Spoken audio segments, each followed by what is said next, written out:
রাজস্থান একটি নাম যার মধ্যে লুকিয়ে আছে ইতিহাস, রং আর রাজকীয়তার অনুভূতি। এই যাত্রায় আমরা ঘুরে দেখাবো ভারতের সেই ভূমি যেখানে প্রতিটি শহর নিজের মতো করে গল্প বলে। আপনারা রাজস্থান ভ্রমণ শুরু করতে পারেন গোলাপি শহর জয়পুর থেকে, যেখানে রাজপ্রাসাদ আর হাওয়ামহল রাজস্থানের গৌরবময় ঐতিহ্যকে আজও ধরে রেখেছে। আর রঙিন বাজার ও লোক সংস্কৃতি এই শহরকে করে তোলে একেবারে প্রাণবন্ত। জয়পুর দেখার পর পৌঁছে যান আজমিরে, যেখানে আজমির শরীফ দরগাহ শান্তি এবং ভ্রাতৃত্বের এক অনন্য প্রতীক। আর এই শহরের আধ্যাত্মিক পরিবেশ মনকে এনে দেয় গভীর প্রশান্তি। আজমির থেকে অল্প দূরেই রয়েছে পুষ্কর, পবিত্র সরোবর আর ব্রহ্মা মন্দিরের জন্য বিশ্বজুড়ে পরিচিত এক শান্ত শহর, যেখানে সময় যেন ধীরে চলে আর মন নিজেকে খুঁজে পায়। এরপর চলে আসুন চিত্তরগড় দুর্গে, রাজপুত বীরত্ব আর আত্মত্যাগের এক জীবন্ত সাক্ষীর কাছে, যার প্রতিটি দেওয়াল আজও সাহস আর গৌরবের গল্প বলে। তারপর পথ আমাদের নিয়ে চলে যায় লেক আর প্রাসাদের শহর উদয়পুরে, যেখানে পিচলা লেকের জলে প্রতিফলিত প্রাসাদ আর শান্ত সন্ধ্যাগুলো ভ্রমণকে রূপ দেয় স্বপ্নের মতো এক অভিজ্ঞতায়। উদয়পুর থেকে দেখে নেন হলদিঘাটি, যেখানে মাটির রং হলুদ আর বাতাসে এখনও ভেসে বেড়ায় বীরত্ব, আত্মত্যাগ আর স্বাধীনতার গৌরব। মরুভূমির মাঝেই হঠাৎ শীতল পরশ এনে দেয় মাউন্ট আবুতে, রাজস্থানের একমাত্র পাহাড়ি পর্যটন কেন্দ্র। সেখান থেকে দেখে নেন কয়েক কিলোমিটার দূরে আরবিল্লি পর্বতের সর্বোচ্চ শিখর গুরু শিখর। সেখান থেকে পাহাড়ের মনোমুগ্ধ দৃশ্য দেখে আপনার মন মোহিত হয়ে যাবে। এরপর নীল শহর যোধপুরে চলে আসুন। যোধপুরে পৌঁছে দেখা যায় গর্বের সাথে দাঁড়িয়ে থাকা মেহরানগড় দুর্গ, আর নীল শহরের বাড়িগুলো মরুভূমির রুক্ষতার মাঝেও এক আলাদা সৌন্দর্য তৈরি করে। এরপর চলে আসুন সোনালী শহর জয়সালমীরে, যেখানে থর মরুভূমির বুকে দাঁড়িয়ে থাকা সোনালী দুর্গ আর সূর্যাস্ত ভ্রমণকে করে তোলে এক অবিস্মরণীয়। আর সর্বশেষে বিকানের, তার জুনাগড় দুর্গ আর ঐতিহ্যবাহী স্বাদের জন্য পরিচিত এক শহর, যেখানে প্রতিটি স্বাদ আর স্থাপত্য মিলিয়ে রাজস্থান ভ্রমণ পায় তার পূর্ণতা। চাইলে আপনারা রাজস্থান ভ্রমণ বিকানির থেকে শুরু করে জয়পুরেও শেষ করতে পারেন। আমরা রাজস্থান ভ্রমণ শুরু করেছিলাম বিকানির থেকে। বিকানিরের সমস্ত দর্শনীয় পয়েন্ট দেখার পর আমরা চলে এসেছিলাম সোনালী শহর জয়সালমীরে। স্টেশন থেকে 800 মিটার দূরে গাদিসার লেক, গাদিসার লেক থেকে 1.2 কিলোমিটার দূরে গোল্ডেন ফোর্ট বা সোনার কেল্লা। তারপর কিছুটা এগিয়ে আমরা চলেছি পাটোয়াকি হ্যাভেলি। এখানের খুব সুন্দর বিল্ডিং, যেটা দেখবো আমরা, সেই জন্য হেঁটে চলেছি। জানি না কতটা পথ, চলুন যাই, যেয়ে দেখি।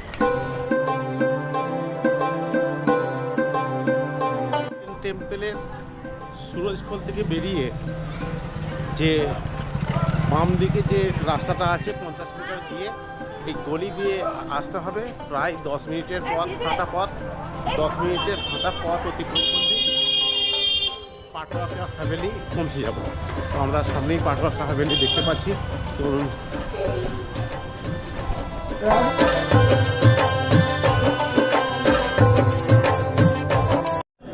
চলে এলাম আমরা পাটোয়াকা হাভেলি।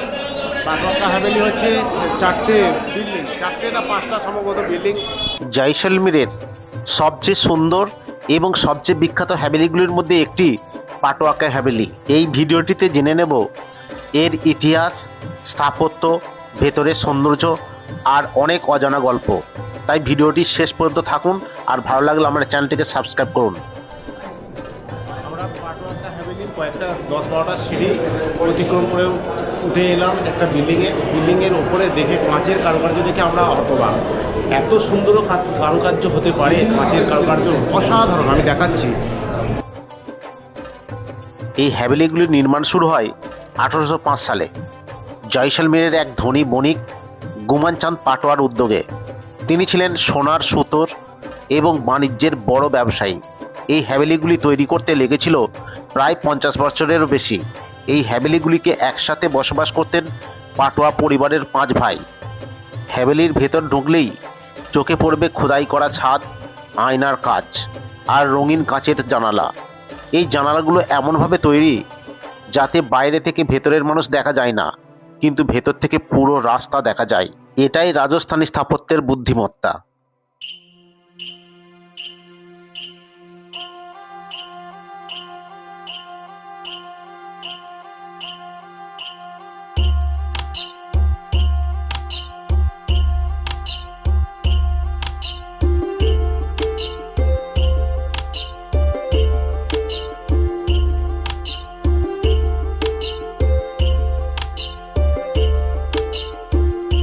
এই ঘরগুলো একসময় ছিল পাটোয়া পরিবারের বাসস্থানের স্থান। এখানে ছিল বসার ঘর, ঠাকুর ঘর, শোবার ঘর এবং অতিথিদের জন্য আলাদা জায়গা। ভাবুন তো, আজ থেকে প্রায় 200 বছর আগে এখানেই কেমন রাজকীয় জীবন কাটাতো।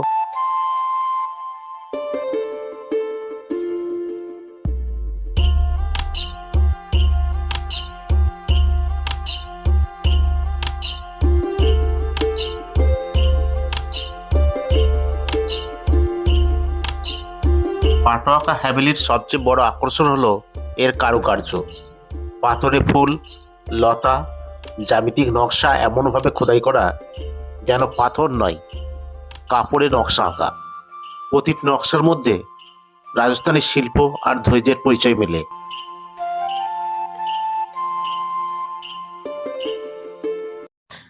বর্তমানে পাটোয়াকা হ্যাভেলির একটি অংশ মিউজিয়াম হিসেবে ব্যবহৃত হয়।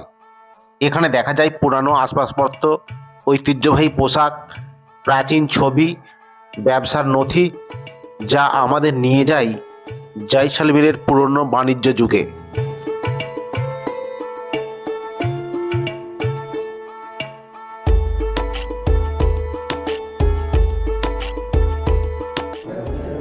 এখানে একটা কক্ষে আছে ফোল্ডিং সার্কেল। ফোল্ডিং সার্কেল আমি এই প্রথম দেখলাম।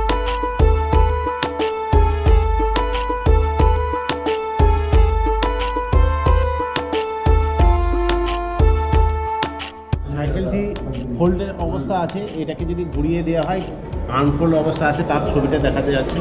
সে আনফোল্ড অবস্থায় ঘুরে তারপর সেটাকে চেপে এক জায়গা থেকে অন্য জায়গায় যাওয়া যায়।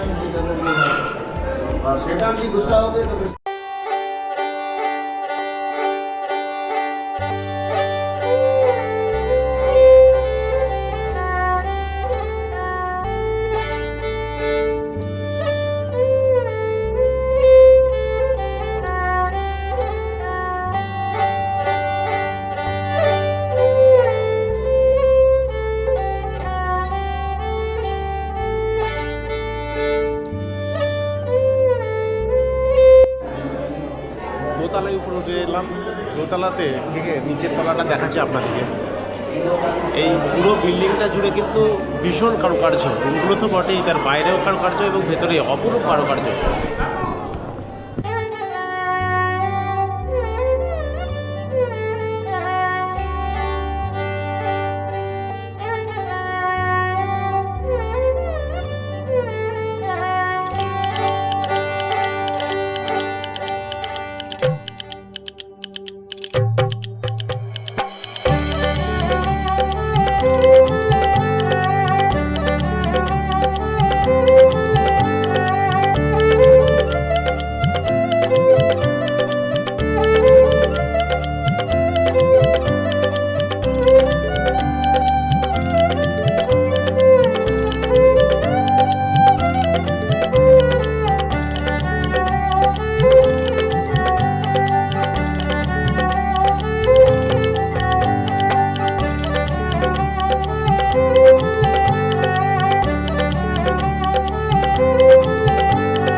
চাঁদ বাবলার যে ব্যবহৃত, তার ছেলেদের ব্যবহৃত জিনিসপত্রগুলো এখানে রয়েছে।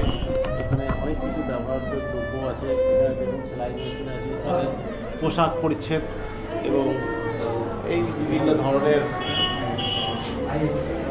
পাত্রগুলো আছে।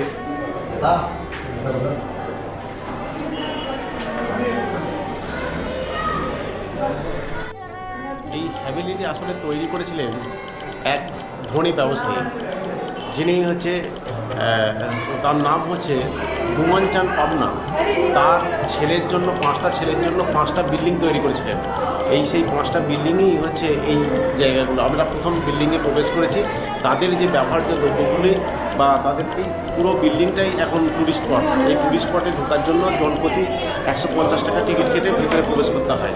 আমরা এখানে প্রবেশ করেছি এবং এখানে এই যে জিনিসপত্র ব্যবহার্য দ্রব্য আদি দেখতে পাচ্ছি। তো তার কাহিনীটা আমি পরে শোনাচ্ছি আপনাদেরকে। তাদের মূল ব্যবসা ছিল কিন্তু আফিম এবং বিভিন্ন ধাতব, তামা, সোনা, এই সমস্ত বিভিন্ন ধাতব জিনিস, তার তৈরি জিনিসের ব্যবসা ছিল এটা। এবং তার 5টা ছেলের জন্য 5টা বিল্ডিং তৈরি করেছিলেন। পরবর্তীকালে সেই 5টা বিল্ডিং এক জ্যোতিষীর কথায় তিনি বিক্রি করে দিয়েছিলেন। তার কারণ জ্যোতিষী বলেছিলেন তার ব্যবসার যে উন্নতি হচ্ছে না, তার মূল কারণ হচ্ছে তার বাড়িটা। সেই বাড়িটা বিক্রি করে দিতে হবে। বিক্রি করে দিলে তবে কিন্তু তার ব্যবসা আবার পুনরায় উন্নতি ঘটবে। এই উদ্দেশ্যে তিনি এই 5টা বিল্ডিংকে, 5 ভাইয়ের যে 5টা বিল্ডিং করেছিলেন, সেই 5টা বিল্ডিংয়ে কিন্তু একেবারে খুব অল্প পয়সায় বিক্রি করে দিয়েছিলেন। এখানে সেই বিল্ডিং, তাদের যে ব্যবহার্য দ্রব্য সেগুলো পর্যন্ত রেখে দিয়ে চলে গেছেন। এই যে এখানে সম্ভবত শস্য রাখার বিভিন্ন পাত্র।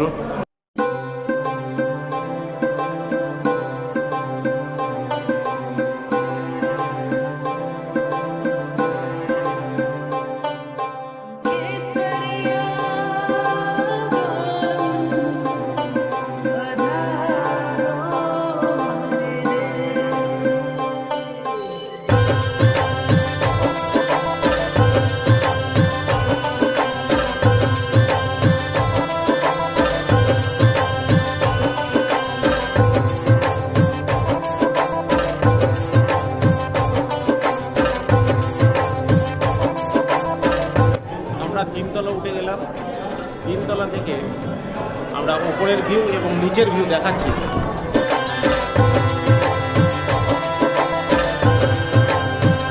বাইরে থেকে দেখলেই বোঝা যায় কতটা নিখুঁতভাবে হলুদ বেলে পাথরে খোদাই করা হয়েছে।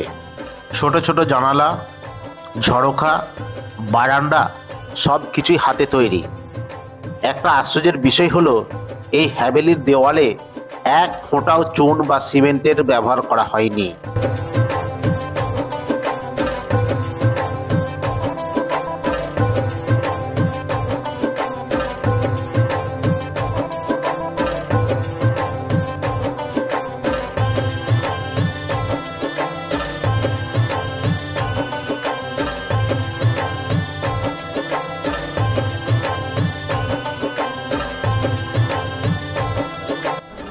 তিনতলায় একটি বিল্ডিংয়ে দেখুন কারুকার্য এবং পেন্টিং। দেওয়ালে মার্বেলের উপর যে পেন্টিং, অসাধারণ।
ক্লাসরুম দেখার পর আমরা উপরে ছাদে যাচ্ছি।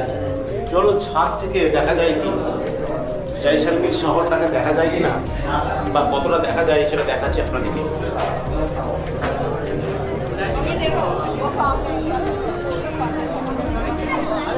ছাদে পৌঁছে গেলাম। ছাদ থেকে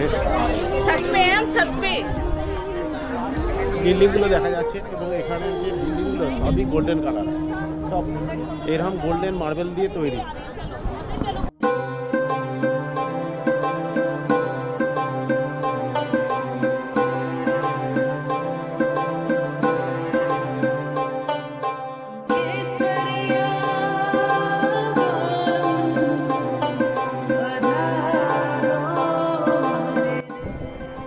আমার দাদারা যারা এসছে ছাদের থেকে যে ভিউটা সেটা দেখালাম আপনাদেরকে। প্রত্যেকটা মানে বাড়িগুলো একেবারে গোল্ডেন মার্বেল দিয়ে তৈরি।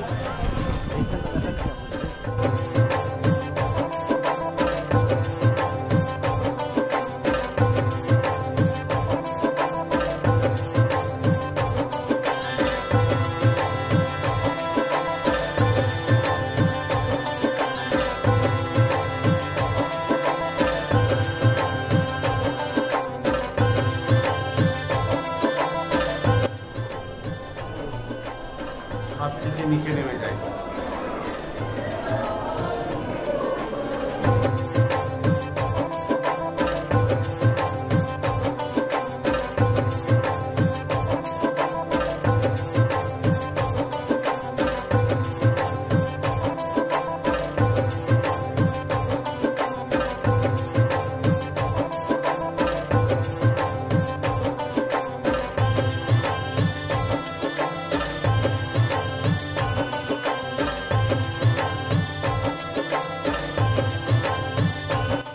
এখানে বিভিন্ন প্রাণীর ফসিল রাখা আছে। এখানে দেখুন, এই যে এখানে ডাইনোসরের ডিম, এটা ডাইনোসরের ডিম।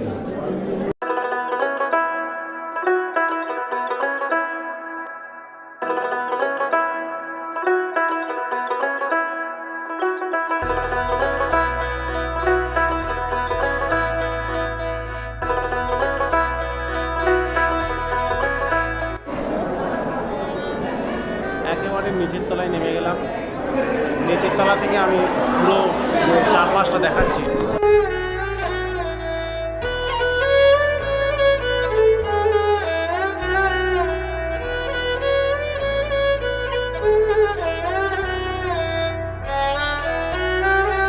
এই পাটুয়া হ্যাভেলির এন্ট্রি ফি এখানে দেওয়া রয়েছে। এখানে এন্ট্রি ফি হচ্ছে জনপ্রতি 150 টাকা, 150 টাকা অ্যাডাল্ট এবং ফরেনারদের জন্য 300 টাকা। আর হলো ভেতরে ক্যামেরা বা ফটোগ্রাফি, তার জন্য কোনো আলাদা চার্জ লাগে না। সেই জন্য পুরো সম্পূর্ণ ঘুরতে আপনার অনেক সময় লাগবে। একটা বিল্ডিং আমাদের এই মাত্র ঘোরা হলো, তাতেই সময় লাগলো প্রায় 1 ঘন্টা। দেখাচ্ছি এখান থেকে বিল্ডিংটার অসাধারণ অসাধারণ কারুকার্য। পাটুয়াকা হ্যাভেলির বিল্ডিংয়ের ঠিক সামনেই এখানে বিভিন্ন জিনিসপত্র কেনার জন্য, মার্কেটিংয়ের জন্য বিভিন্ন পুতুল থেকে শুরু করে বিভিন্ন জিনিস আছে। আমি দেখাচ্ছি, এটা কিনতে পারবেন আপনারা।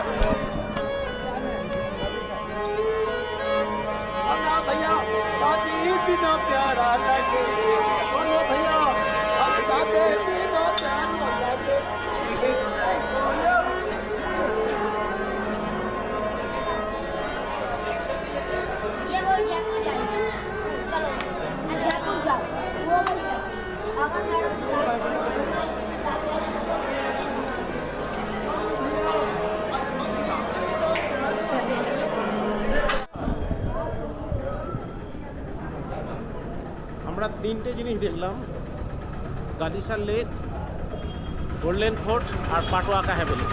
পাটুয়াকা হ্যাভেলির এন্ট্রি হচ্ছে এইটা। আপনাদেরকে বলে রাখি, পাটুয়াকা হ্যাভেলি কিন্তু 5টা বিল্ডিং, আমরা একটা বিল্ডিং দেখলাম। প্রতিটা বিল্ডিংয়ে কিন্তু 150 টাকা করে এন্ট্রি ফি, আর প্রায় প্রতিটা বিল্ডিংয়ে একই ধরনের কারুকার্য। সেই জন্য আমরা পরেরগুলো দেখার অত সময়ও পাবো না, সেই জন্য আমরা একটা বিল্ডিং দেখেই চলে এলাম।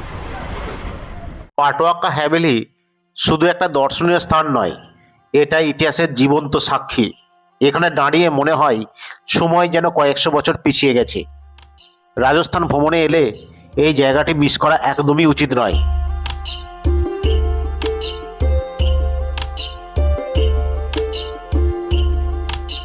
এই ভিডিওটি যদি আপনাদের সামান্য ভালো লেগে থাকে তাহলে লাইক দিন এবং চ্যানেলটিকে সাবস্ক্রাইব করুন। যারা ইতিমধ্যে আমার চ্যানেলটিকে সাবস্ক্রাইব করেছেন তাদের অসংখ্য ধন্যবাদ জানাই। ভিডিওটি শেষ পর্যন্ত দেখার জন্য সকলকে আবারও একবার অসংখ্য ধন্যবাদ।